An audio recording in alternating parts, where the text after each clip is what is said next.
Olá, bem-vindo a mais um podcast do nosso canal Falar é Fácil. E hoje assim, de uma forma diferente, porque nós temos aqui um campeão.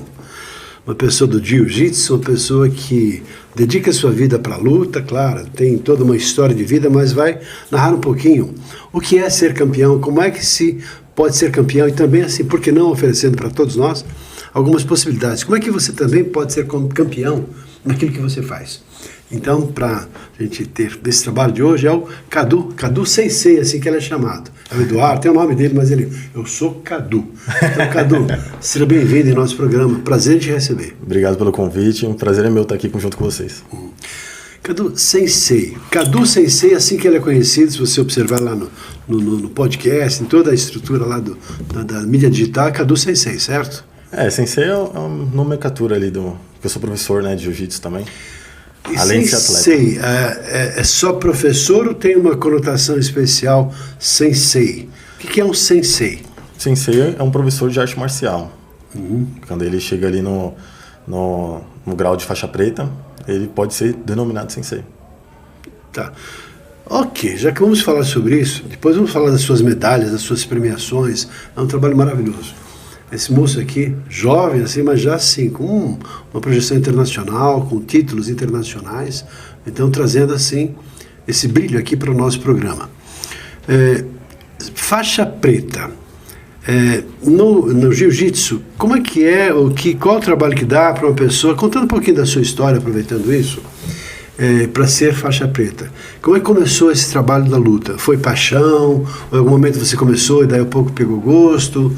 Ou seu pai, não, vai lá e lutar e tal? Ou você era fraquinho, de repente assim, eu vou ficar forte também para encarar? Como é que é a sua história? Não, eu comecei a treinar em 2004, né, num projeto social que tinha perto da minha casa. Você já tinha alguma afinidade com luta? Já gostava? Não. Começou a entrar numa academia, de repente? Pegou? Exatamente, minha mãe me colocou na academia justamente porque assim, o jiu-jitsu ajuda muito na disciplina e tudo, né? Justamente porque eu brigava muito na escola, arrumava muita confusão. Aí era meio indisciplinado, né? E aí minha mãe me colocou para treinar no projeto social, que na época se chamava Empório da Luta. E eu comecei a treinar, e aí o pessoal tudo mudava de faixa, tudo mais e tal, e eu não mudava. Porque eu era disciplinado na escola. Até que chegou um momento e falei, eu não posso mais ficar arrumando confusão na escola, e aí decorrente disso eu comecei a ser graduado para as próximas faixas. E aí comecei a tomar gosto, comecei a treinar todos os dias. Quem me conhece sabe, eu treino todos os dias há muitos anos. Até que virou profissão, né? Foi uma coisa que eu me apaixonei e que virou profissão ali, que hoje eu trabalho somente com isso. E como é que é assim, passo a passo, detalhando um pouquinho, né? Você falou assim, comecei e virei faixa preta, mas quantas faixas, como é que é o processo, como é que é? Porque pode ser que tenham pessoas aqui que tenham filhos, ou a própria pessoa que esteja aqui nos assistindo, poxa, isso me interessa, né? Claro, todo mundo conhece as faixas, a progressão, de maneira geral. Mas assim, para dar assim, didaticamente, o que é ser faixa preta justamente no jiu-jitsu? Então, tem várias faixas, né, no jiu-jitsu. Aí depende muito se você atua como adulto ou como criança. Eu, no caso, comecei como criança, eu tinha 8 anos de idade. E aí tem várias faixas, né? A primeira é a branca, né, que todo mundo começa, tanto adulto quanto criança. Aí depois vem a cinza, aí vem a amarela, vem a laranja, verde, azul, roxa, marrom e preta. Se você é adulto, você já vai da branca para azul. Aí é roxa, marrom e preta depois. Então, quando você é criança, tem algumas faixas ali por idades, né? O aluno que é criança, ele tem 11 anos, ele não pode pegar a faixa azul. Então ele tem que pegar amarela, laranja, verde, até chegar ali na faixa azul. Então são degraus que você vai ali conquistando. E o que acontece assim? Como é que a pessoa é avaliada para ela passar de faixa, passar de nível? Então aí depende. Teste, é tempo? Quais são os critérios? Depende muito de academia para academia. Cada um utiliza esse critério. Quando eu treinava, né? Quando eu comecei a treinar, era o quê? Era disciplina, técnica, vontade de treinar, né, que você não faltava, tinha tudo isso, era englobado ali para que você resultasse, você subir mais um degrau. Então depende muito de academia. Hoje em dia tem academias que tem aplicativo, né, a própria G3 também, a academia que eu pertenço, tem aplicativo, que você faz o check-in, lá tem as suas aulas e é contabilizado por aulas, que você pode mudar de faixa. Então depende muito da metodologia da equipe. É semelhante ao do judô, por exemplo? Ou tem diferenças nas faixas? Eu acho na progressão? Então acho que tem diferença. Tem algumas coisas. Porque eu tenho alguns amigos do judô que tem 17 anos e é faixa preta. Né? No jiu-jitsu isso é muito difícil acontecer. Normalmente no jiu-jitsu a pessoa chegar no faixa preta, nesse nível, quantos anos? Até, ou pelo menos a idade média, desde que a pessoa treine, comece cedo e vai. Ela vai chegar na faixa preta. A partir dos 18 anos, mas muito raramente alguém pega com 18 anos em si. Acho que a partir dos 20 ali o pessoal já vira faixa preta. E eu peguei com 21 anos. Porque uma coisa é a pessoa lutar, faixa preta, ok, já tem um título, mas outra coisa é ser professor. Porque não é a mesma coisa. Né? Uma coisa é lutar, outra coisa é ter uma visão didático-pedagógica, saber lidar, gostar de gente, ter todo um cuidado em relação a... Tem gente que chega lá e vai sair dando porrada e vai machucar o oponente, ou seja, deve ter toda uma estrutura. Como é que você se preparou para ser professor? Ou a própria formação, como faixa preta, já te credencia, já te habilita a ser professor? A própria formação já habilita, né? Só que aí você tem que, né, correr atrás sempre de estar atualizado, se especializar ali. Eu dou aula desde a minha faixa roxa, né? Eu ainda não era faixa preta, mas já dava aula ali como instrutor. Eu era faixa roxa, ponta vermelha, que o meu professor Fepa, ele me graduou ali a roxa. E como eu comecei a dar aula, já mudavam um símbolo ali na minha faixa, que era a tarja já era vermelha, que ali eu comecei a dar aula para as crianças, né? Desde a faixa roxa. E aí foi indo, aí quando eu cheguei na preta eu já dava aula para crianças e adultos também. E aí é um passo a passo, tem que saber lidar com cada tipo de pessoa, né? Saber deixar entrosado na aula e saber reconhecer cada ser é um ser, né? Você não pode julgar ali muitas pessoas como fosse todos iguais. Cada uma curiosidade, muito embora já tenha uma noção da resposta. Normalmente uma criança mais agressiva, violenta, que briga na escola, conhece alguém assim? Que é indisciplinado. Eu sou suspeito. Então a mãe põe lá assim para aprender, não para ela aprender a ter mais força para lutar e ganhar as lutas, mas para ela ter talvez uma percepção da sua capacidade de força, para ela justamente não mais lutar, não mais enfrentar, porque ela passa a ser uma pessoa poderosa. Uma pessoa que tem, por exemplo, o seu corpo, musculação, treina todos os dias, aprende golpes a cada dia, sabe no simples golpe detonar alguém. Sim. Então assim, mas você não vai usar isso na violência. E, então é certo que uma pessoa que aumenta essa capacidade, ela passa a ser uma pessoa mais tranquila, ou pelo menos mais autocontrolada, porque ela sabe do seu poder que ela pode detonar, matar alguém num simples golpe. Mas então, em função disso, ela passa a ser uma pessoa mais equilibrada emocionalmente. É verdade isso? E o que acontece com você em relação a isso? O que aconteceu? Porque estamos pegando, obviamente, o seu caso. É super verdade. Isso não é só o meu caso, mas eu conheço outras pessoas também que passaram pela mesma coisa. Né? Porque a arte marcial em si, não somente jiu-jitsu, ajuda você a construir autoconfiança, né? Tudo que você pode agregar ali para você ser uma pessoa melhor cada dia mais. Né? Por exemplo, você tem, igual aquilo que você falou, você tem uma noção de que pode machucar alguém. Mas você tem que estar ali tão zen, tão confiante, que você não vai precisar fazer isso em momento nenhum. Entendeu? Isso ajuda muito na autoconfiança. Não só o jiu-jitsu, toda a arte marcial. Né? Karatê, judô, ajuda a sua autoconfiança a estar lá em cima, a ponto de você olhar ali, o cara te xingou no trânsito, você olhar e falar assim, deixa ele embora, não sabe com quem tá mexendo, sabe com quem tá falando. Em vez de você já explodir e querer ir pra cima do cara. Né? Então eu acho que toda a arte marcial ajuda nesse quesito, ajuda você a evoluir esse seu lado. Você falou assim, isso para a vida como um todo. Eu quero assim, para que você pense como é que é a sua relação no seu trabalho, se você é uma pessoa agressiva, se você é uma pessoa passiva, se você é uma pessoa que é temperamental, qualquer coisa já está brigando, sai lá querendo enfrentar, tem alguma coisa já joga na outra pessoa, ou seja, tem uma violência. Até que ponto que então, você falou da filosofia das artes marciais. Vou pegar um pouquinho esse ponto. Quais as principais características que você, além da disciplina que você falou, que a arte marcial ajuda ou tem ajudado as pessoas no sentido assim, de ter uma vida melhor, com mais qualidade, para conseguir melhores resultados na sua vida? A arte marcial, como engloba tudo na sua vida, não é só ali dentro do tatame, né? As coisas fora do tatame também. Por exemplo, você vai começar a se alimentar melhor para você ter um rendimento melhor no tatame. E aí, consequentemente, você buscando isso, você vai começar a se alimentar melhor na sua vida como um todo. Então, você ganha muitos ganhos aí junto com isso. Então, a arte marcial traz isso para você. você consegue ver que não está mudando somente suas técnicas, seu corpo, mas também a mentalidade, principalmente a mentalidade. Então, hoje, muita gente, eu inclusive utilizo o jiu-jitsu como terapia, porque ali você faz vários amigos, você aprende os seus limites do seu corpo, você vê como que você tem que se alimentar melhor para você ter uma performance melhor na hora dos treinos.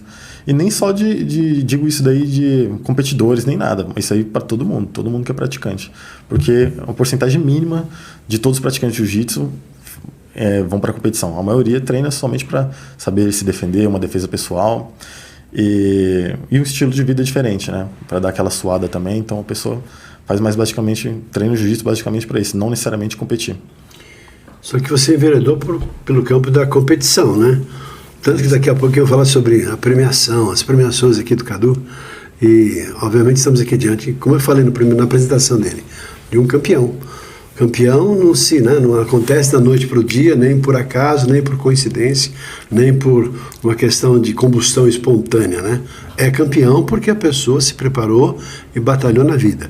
E o que eu quero trazer para você também é assim, de que maneiras você pode, considerando algumas orientações, considerando assim algumas performances ou crenças ou até comportamentos da luta marcial, no caso jiu-jitsu, para que você possa, ao adotar essas mesmas características, possa ser campeão naquilo que você desejar na sua vida. Por exemplo, ser um bom professor, ser um bom gestor, ser um líder, ser um empresário, uma pessoa bem-sucedida na vida.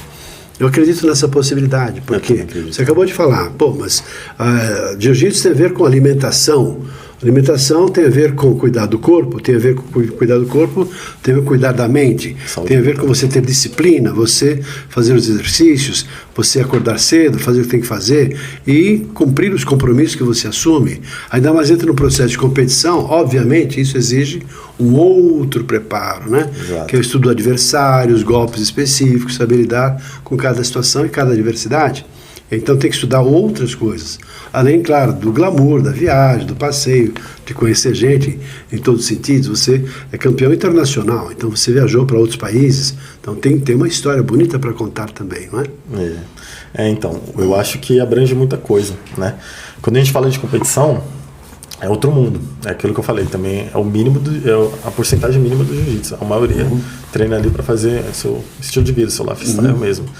Eu dou aulas para alguns gestores, né, alguns presidentes de empresas e tudo mais, e eles querem, além de fazer uma atividade física, saber se defender, né? Então eles não visam a competição.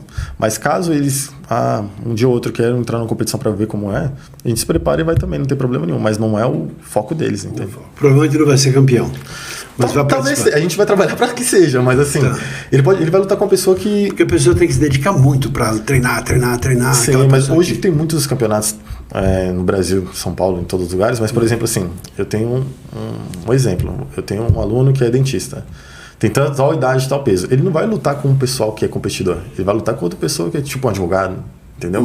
Que também não seja competidor, entendeu? Basicamente isso. Ele não vai lutar. Agora, o pessoal mais adulto, sim, ali aí são competidores que vivem do negócio, né? Então, é mais separado por esse parâmetro, entendeu? A pessoa de 43 anos vai lutar com uma pessoa de 43 até 45, mais ou menos, e no mesmo peso que ela. Então, não necessariamente ela vive do esporte, né? Além da competição, do jiu-jitsu, você também tem uma outra profissão. Eu sou nutricionista. Então, você tem formação em nutrição? Você é nutricionista? Tenho formação em nutrição, atendo como nutricionista também. Só que o meu foco em si é o jiu-jitsu, eu trabalho mais com o jiu-jitsu. Inclusive, eu lancei um e-book, né, já mesclando as duas coisas, a nutrição voltada para o jiu-jitsu. Se chama Dieta do Faixa Preta. Eu lancei um e-book faz, acho que 2 meses, mais ou menos 2 meses. Né? Pois se eu quiser ser premiado com isso, eu gostaria. Claro, com certeza. Já estou aqui dando a minha... Lá tem vários detalhes para como você se alimentar antes da competição, pós-competição e de treinos também, não necessariamente. Mas serve para a vida ou só para a luta? Serve para as artes marciais em si. Né? Independente se é jiu-jitsu ou não, serve para as artes marciais, porque as outras artes marciais tem campeonatos também, e ali tem dicas de como você comer na semana do campeonato, no dia, no pós, como você perder peso. Ali dentro do e-book tem tudo isso. E não só isso, também tem para os treinos, para aquela pessoa que não quer lutar, tem para os treinos também. O que você pode render mais no treino, sua performance? O que você tem que se alimentar antes do treino, durante o treino, o que você pode se hidratar e pós-treino também, entendeu? Para o pessoal que não é da competição. Bom, eu estou assim, muito feliz também por outra razão, né? Você é professor do meu filho, é sensei do meu filho, pelo menos por enquanto de um, daqui a pouco do segundo também, que eu espero que, vendo a sua entrevista aqui, olha, eu também quero, desde que ele seja convidado para assistir uma aula gratuita no primeiro momento. Eu já convidei ele, já falei com ele, já, para ele aprender lá com a gente. Porque eu vejo assim, o Gabriel, meu filho, que gosta muito, todos os dias ele vai, tem uma disciplina, à noite, ou seja, com muito esforço, depois de ter trabalhado o dia inteiro, estudado, trabalhado, e à noite vai lá. Exato. Para o jiu-jitsu, porque isso aí sai, às vezes, com roxo aqui, porque também tem, às vezes, um tombo, tal. Mas não é todo dia que ele apanha, tem dia que ele bate. Né? Mas ele gosta muito, né? Porque ali o corpo que ele tem, os dois, né? Tem um corpo forte, fazem ginástica, musculação, mas a luta, eu entendo assim, que tem esse lado da filosofia, né? Que você falou. Cadu, me fala um pouco das suas premiações aqui, para que quem esteja nos assistindo agora. Poxa vida, que beleza, né? Os nossos parabéns aqui, e homenageando um campeão. Começa assim pelas medalhas, depois eu vou falar sobre o cinturão. Então, por exemplo, pegando cada uma delas, me permita. Claro, fica à vontade. Tá. Mostre você para aquela câmera lá, para as pessoas verem. Segura em cima, para as pessoas verem. Dessa medalha. Essa medalha, o que significa? De onde foi, onde você conquistou e o que ela representa? Essa medalha significa muito para mim, né? Porque ela foi minha primeira medalha internacional, né? Então foi o início de muitas coisas. Foi minha primeira viagem internacional, minha primeira vez que eu andei de avião. E né? Já ganhou a medalha? Tudo a primeira coisa. Então isso aqui representa muito para mim. Foi no ano de 2011, esse aqui é o Pan-Americano. Fui campeão, cara. O meu professor... Mostra de novo, o pessoal vai ver melhor assim. Vocês têm como aproximar, não tem, depois vai ver lá. Depois a gente pode até te forcar, tirar uma foto e projetar lá no esquema de edição. Tá, então essa daí foi de onde? Foi o Pan-Americano na Califórnia. Califórnia. Isso. Califórnia, onde tem os maiores. E essa medalha foi o quê? Que premiação que foi? Foi o primeiro lugar no Pan-Americano. Primeiro lugar no Pan-Americano, disputando com quantos países, quais países? Esse número não tem, mas estão pessoal, né, de vários países diferentes, né, principalmente os americanos que já estão lá no país dele. Eu lutei. E você foi lá e ganhou lá? Ganhei lá. Dos americanos, inclusive. Exato. Olha só que orgulho. E então, essa viagem foi muito especial para mim, porque foi muito marcante, porque foi o começo de tudo, né? Foi o começo de tudo. Na época a gente não tinha patrocínio, né? Sempre eu treinava ali no projeto social. O meu professor conseguiu patrocínio de 3 atletas e eu fui um dos escolhidos para viajar junto com eles. E, inclusive os 3 foram campeões. Nós 3 fomos campeões desse campeonato. Olha só. Você trouxe só as principais, né? Então Isso. deve ter aquele monte de medalhas lá que... Tem, no meu quarto tem um monte lá, bem legal. E a outra, depois pega qual que você vai nos apresentar agora. Essa aqui é de 2012, estou vendo aqui. Isso, essa aqui. Essa daqui. Essa aqui é mais relevante, né? Pesada, não briga, essa medalha dá para brigar. É uma arma. É a mais relevante, essa daqui. Essa daí qual que é? Essa aqui é o Mundial. Mundial, de onde foi? Mundial foi na Califórnia também. Esse campeonato é muito legal, que ele é feito dentro de uma pirâmide. Olha. Dentro de uma pirâmide lá nos Estados Unidos. Foi em Long Beach, né? Foi no mesmo ano desse Pan-Americano. Então eu ganhei o Pan-Americano, então eu conquistei a vaga para ir para o Mundial. Ali com o meu professor, ele tinha 3 vagas disponíveis e eu fui um dos escolhidos. Você foi lá e ganhou também. Não tinha esse daqui eu fiquei em terceiro. Terceiro lugar. Esse daqui foi que fiquei em terceiro lugar, perdi na semifinal. Opa. A primeira vez que eu participei, então fiquei feliz, não muito, mas... Ficou feliz, você está viajando, primeira viagem, depois a segunda, e já ganha uma medalha. Então... nesse caso aqui... Com quantas pessoas você estava disputando isso, você sabe? Não sei, faz muito tempo, mas não faço média, ideia. 20, 50? Uns 20, 15 a 20. Olha só. Mais ou menos isso. E uma medalha no terceiro lugar. Isso. Excelente. E essa outra aqui? Esse aqui é o Pan-Americano de 2012, né? Foi um ano depois desse. Esse aqui é o bronze também, fiquei em terceiro lugar. Né? É da maior federação do jiu-jitsu do mundo, que é a IBJJF, que tem mais relevância, né?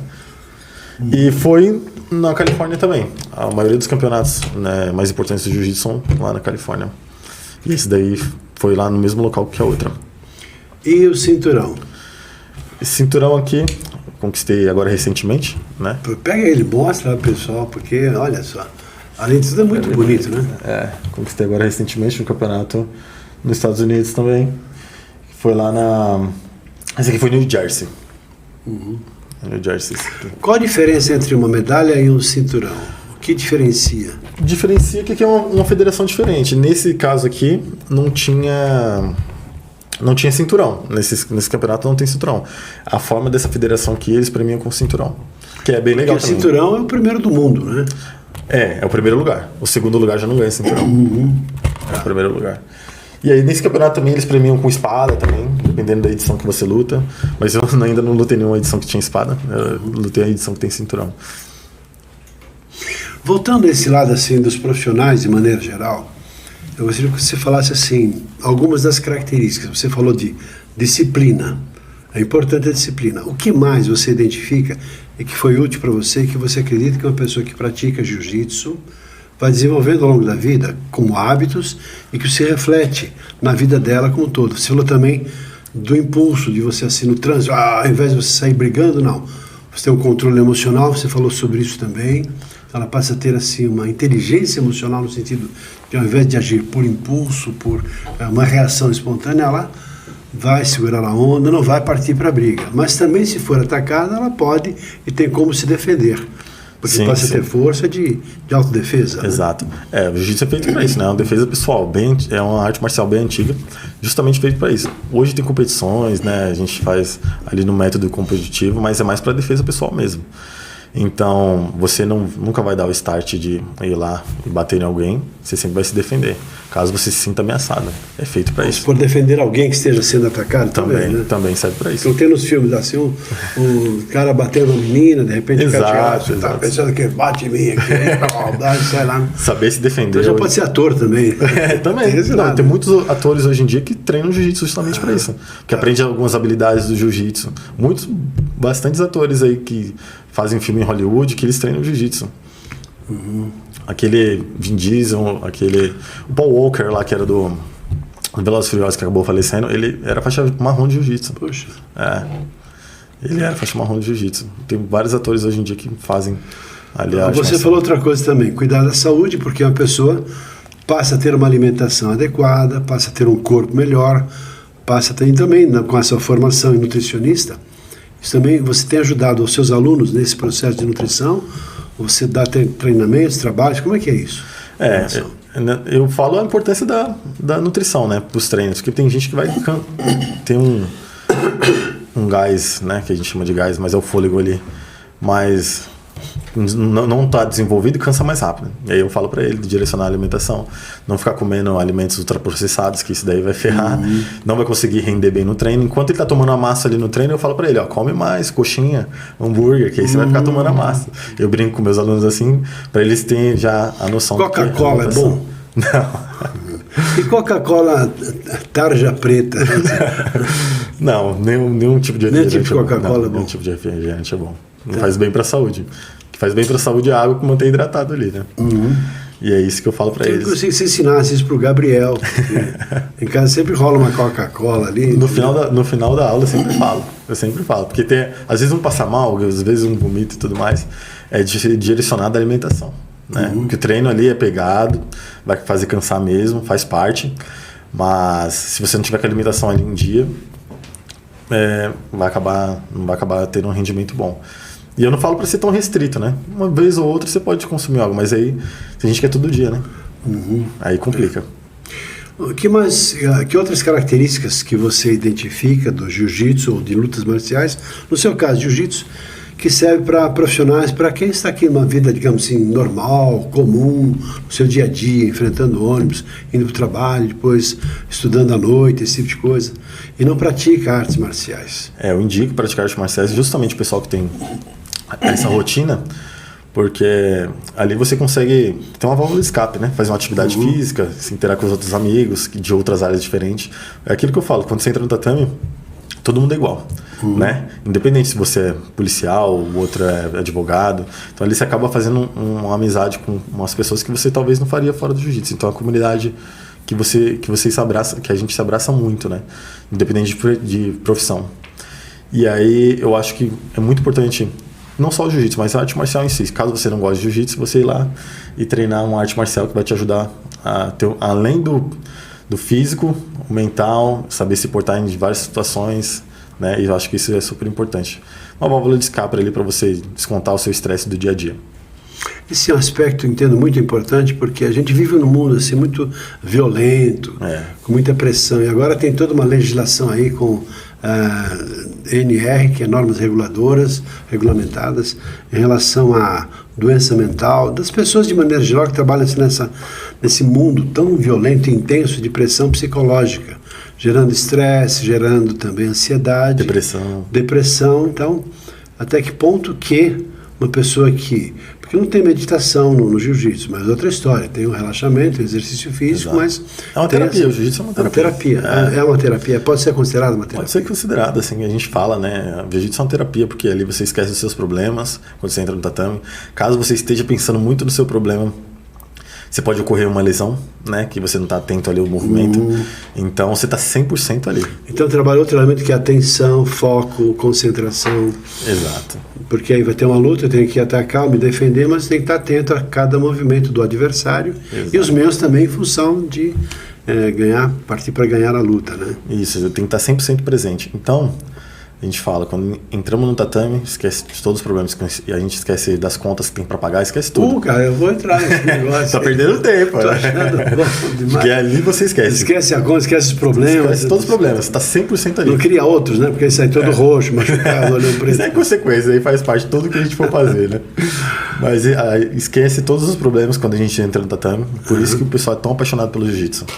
Tá. Se você não tá ali focado 100%, você pode, aquilo que eu falei, você pode ocorrer uma lesão. Né? Você pode se machucar, porque você está com a cabeça em outro lugar, só o corpo está ali. Já ouvi situações, perguntar isso, porque faz parte do contexto, de você perceber, já viu pessoas se machucando seriamente em função de falta de cuidado, ou porque a pessoa... O que aconteceu? Conta uma história dessas pra gente. Já vi situações que a pessoa está com um problema em casa, né?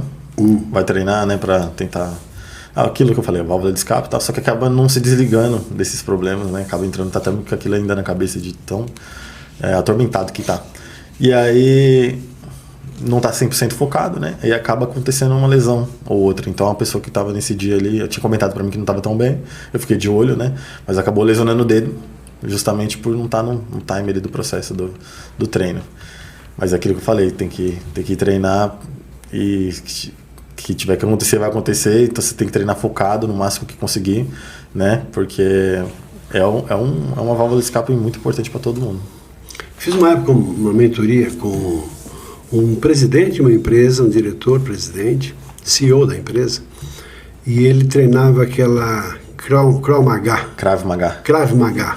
É um estilo de defesa pessoal também. Defesa pessoal, mas ela assim, tida como uma das lutas assim, mais violentas do mundo, porque ela vai direto na jugular, ou seja, é um treinamento de origem judaica, que as pessoas são preparadas para a guerra para eliminar, literalmente falando, o inimigo.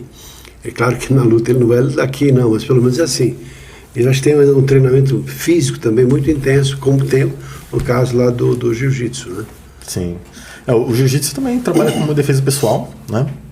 Eu mesmo já fiz diversos seminários de defesa pessoal para mulheres, crianças, todo tipo de público, né? Principalmente para as mulheres, né? Que hoje em dia o mundo está muito perigoso para elas. E eu acho que Krav Maga é bom também, só que eu sou suspeito de falar, o jiu-jitsu é o melhor de todos. O jiu-jitsu a gente consegue trabalhar a defesa pessoal como um todo e acho bem completo, tanto em pé quanto no chão. Porque tem todo... Como é que é assim as aulas? Só me descreve uma aula. Tem uma fase inicial, a pessoa chega, recebe, está devidamente paramentado para lutar, para brincar, etc. Brincar não, é para lutar, para treinar. Aí começa a ter um aquecimento. Esse aquecimento dura, por exemplo, quanto tempo? Porque pode ser que tenha aqui pessoas que vão entrar em contato com você. Eu quero isso daí para mim, porque isso aí é útil. Quantos benefícios você já falou? Saúde, corpo, aparência, elegância, estilo, controle mental, tudo. Disciplina, outros valores. Aqueles problemas que você certamente tinha lá deixam de existir, porque assim você passa a ter uma vida com mais saudável, com mais saúde, saudável, em termos de sono, em termos de você lidar com as adversidades. Além de que também uma pessoa que é forte, tá, até no aspecto de relação social, esse cara é bom, ele vai me proteger. Então, na questão de paquera, questão de relacionamento. Também é. O cara é bom, porque eu também não posso pisar na bola, porque senão ele me dá um golpe aí, tá perdido. Mas assim, como é que é essa aula? Então, depende muito do dia, né? Mas normalmente, vamos falar um exemplo. A aula dura um aquecimento, uns 15 minutos. né, 15 minutos de aquecimento. Se eu quero pegar um dia mais pesado, eu coloco né, uns 20 minutos, 25 de aquecimento.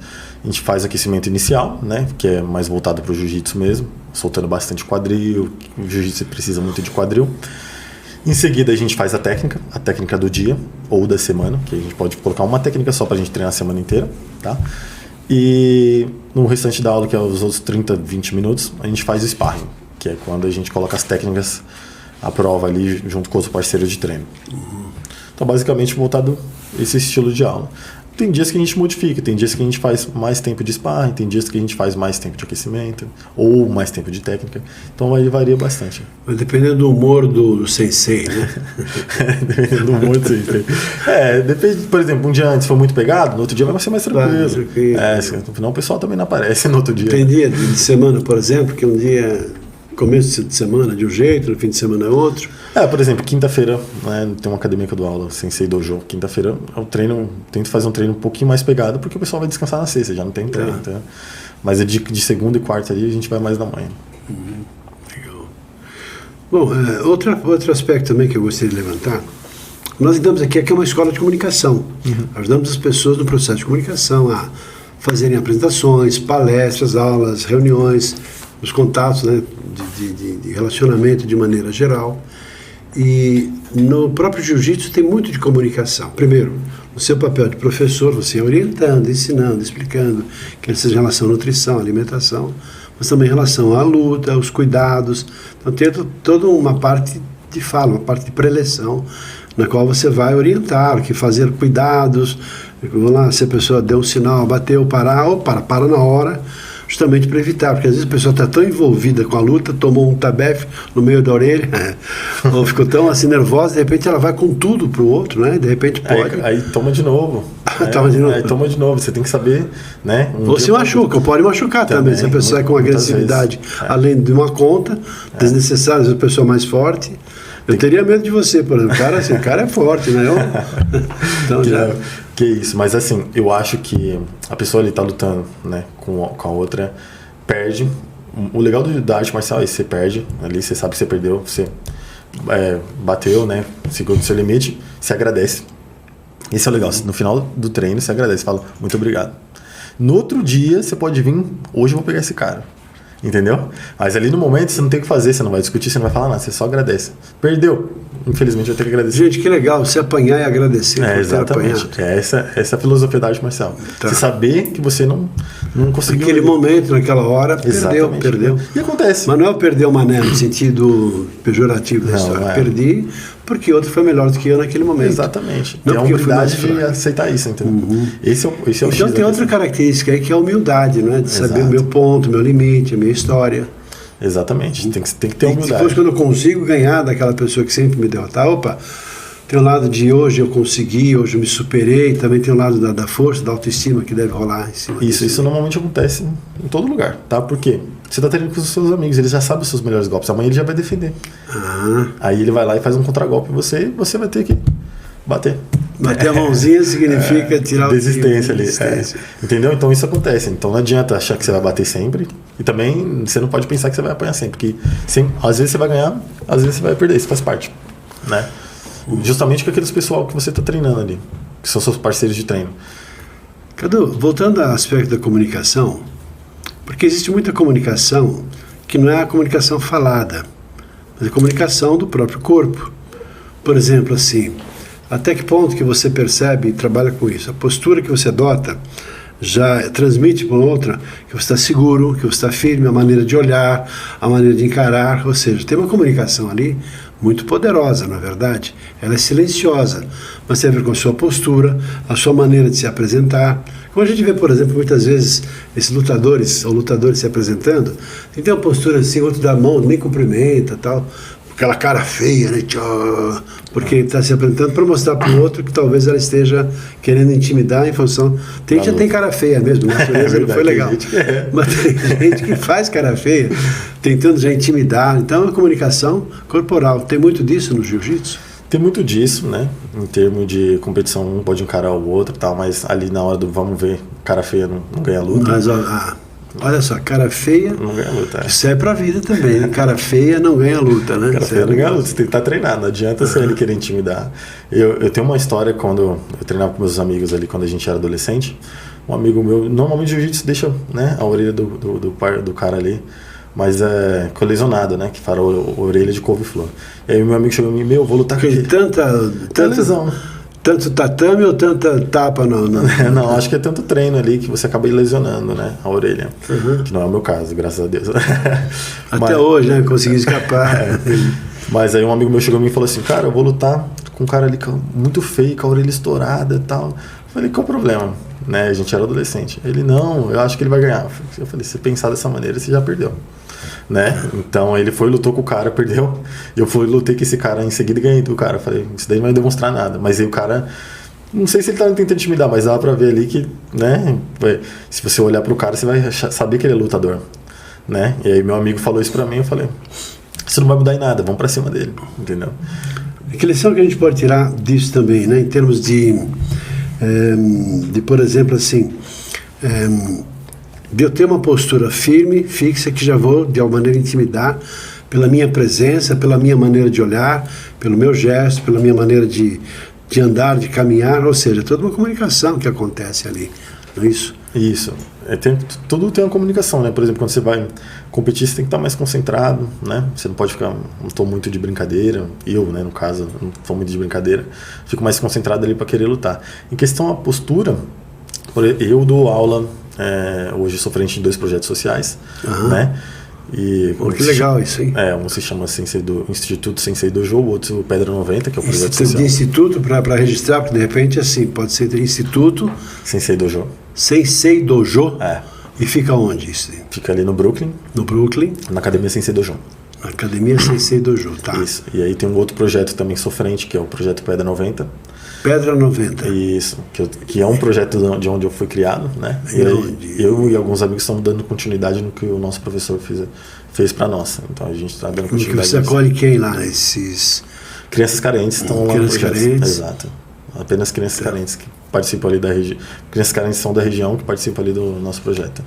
Então, a minha postura e dos outros professores são fundamentais, né, para essas crianças, que elas veem como um exemplo. Então você tem que saber ali se portar dentro do tatame e fora também. Se a criança tem você ali na rede social e tudo mais, você postar alguma coisa ali, você acaba influenciando ela. Então você tem que saber que isso daí, quando você é um professor, você influencia bastante nesse quesito. Entendo.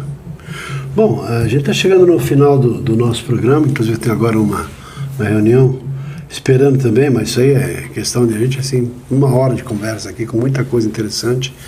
E para mim, provavelmente, muito feliz, porque, primeiro assim, pela pessoa que você é, eu sei que meu filho está em boas mãos. Porque não é só ser professor, mas é ser um professor com P maiúsculo, assim, de que cuida, que tem amorosidade e que sabe lidar com as pessoas. Então, parabéns pelo seu trabalho, parabéns pela sua premiação, porque, na verdade, assim, quando a pessoa chega lá na frente, não, eu conquistei, mas fez por merecer, né? Não sabe o caminho, né? Não sabe o caminho, e eu sei que você é de uma origem humilde, de uma origem simples, e chegou lá. Então, que seja um bom exemplo também, não só para as pessoas que são seus alunos, mas para todos nós que estamos aqui assistindo ao seu programa aqui, a sua entrevista, desejando também muita felicidade e que você consiga conquistar mais premiações e que a vida te sorria sempre, porque é fruto do seu esforço, do seu trabalho.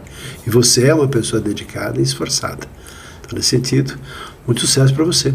Eu que agradeço aí pela presença, né, pelo convite, né, que vocês fizeram para eu participar, contar um pouquinho da minha história. E você está convidado para treinar com a gente. Né? Eu vou assistir. Primeiro, sim, junto com seus filhos também. Tá bom? Quiser deixar um recadinho final, seu contato também, para as pessoas entrarem em contato com você? Eu queria deixar um agradecimento ao meu patrocinador, CLM, que é uma empresa cybercinética ali que... SLM. CLM. CLM. Isso, que é uma empresa que sempre me apoia, né? Que me ajuda a conquistar os meus títulos, sempre ali muitas vezes visibiliza ali para mim uma passagem aérea, né, para eu ir lá conquistar um campeonato, né? Então eu queria agradecer a CLM e também a minha equipe G13, que fornece ali os treinos duros todos os dias para eu conseguir melhorar e chegar numa performance boa em todos os campeonatos. Excelente. E para quem quiser te conhecer onde você trabalha, sua academia, Pode deixar aqui um rede social. Quem quiser entrar em contato comigo, no Instagram é @cadu com KJJ. @cadu com KJJ. Isso. Cadu. Cadu JJ. E quem quiser aula particulares, aula em grupo, vai entrar em contato também. Sempre @cadu JJ. Cadu JJ. Tá bom. Cadu, olha, muito obrigado. Então, muitas felicidades para você, para sua equipe, para o seu pessoal e para o seu patrocinador também, claro, que te ajuda a ter, claro, também continuar a sua jornada. Muito obrigado pelo convite. Para você, fica um abraço, espero que tenha gostado dessa nossa bate-papo aqui, bastante informal, com o Cadu Sensei, é assim que ele gosta de ser chamado. Tá bom, Cadu? Um abraço e até o nosso próximo programa. Tchau, valeu. Até lá.